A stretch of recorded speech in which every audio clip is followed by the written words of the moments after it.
दोस्तों, आप अपने घर के चारों ओर देखेंगे तो आपको ऐसे कई उपकरण दिखाई देंगे जिनमें इलेक्ट्रिक मोटर लगे हैं, जैसे कि बच्चों के खेलने के खिलौने, table fan, toothbrush, hair dryer और इलेक्ट्रिक कटिंग चाकू।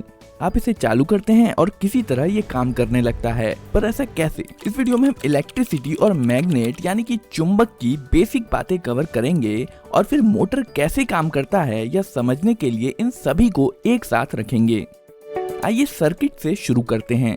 हमारे पास एक बैटरी है, कुछ वायर है और एक ऐसा उपकरण है जो बिजली का उपयोग कर सकता है, जैसे कि एक लाइट बल्ब। इलेक्ट्रिसिटी सर्किट में फ्लो होती रहती है, लेकिन जैसे ही तार टूट जाता है इलेक्ट्रिसिटी बहना बंद हो जाती है और लाइट बल्ब बुझ जाता है। क्योंकि अगर हम चाहते हैं कि सर्किट काम करे तो बस आप इतना याद रखिए कि सर्किट का रास्ता पूरा होना जरूरी है और जरूरत पड़ने पर सर्किट के रास्ते को तोड़ने या जोड़ने के लिए हम स्विच का इस्तेमाल करते हैं। तार से बिजली बह रही है, इसे कन्वेंशनल फ्लो कहा जाता है। अगर हम बैटरी को बाहर निकालते हैं और उसे पलट देते हैं तो करंट दूसरी तरफ से बहने लगेगा। हालांकि लाइट बल्ब अभी भी काम करेगा, लेकिन कुछ डिवाइस ऐसे भी हैं जो करंट के प्रवाह के आधार पर अलग तरह से काम करेंगे। ये थे सर्किट के कुछ बेसिक प्रिंसिपल। अब हम आते हैं मैग्नेट पर। इसमें एक नॉर्थ पोल और एक साउथ पोल है और यह मैग्नेटिक मेटल्स को खींचता है, जैसे कि ये पेपर क्लिप। यदि आप दूसरे मैग्नेट को इसकी तरफ लाएंगे तो विपरीत पोल अट्रैक्ट होंगे और सेम पोल रिपेल होंगे।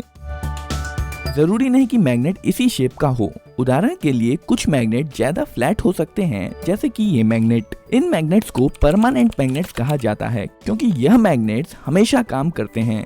आप इन्हें बंद या चालू नहीं कर सकते। यह कई छोटे छोटे मैग्नेटिक डोमेन से बना होता है जो एक ही दिशा में रहते हैं, लेकिन आगे हम ऐसा मैग्नेट भी देखेंगे जिसमें हमेशा ऐसा नहीं होता है। अब हम एक परमानेंट मैग्नेट लेंगे और बीच में एक छेद करेंगे और इसे एक ऐसे रॉड पर रखेंगे जहां पर यह आसानी से घूम सके।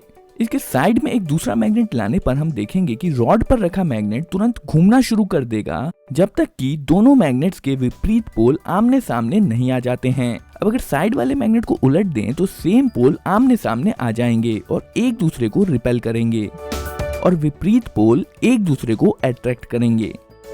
अब अगर हम साइड मैग्नेट को बार बार उल्टा करते रहेंगे तो हमारा घूमने वाला मैग्नेट घूमता रहेगा। अभी के लिए बस ये घूमने वाला कॉन्सेप्ट याद रखिए, हम इस पर जल्द ही वापस आएंगे।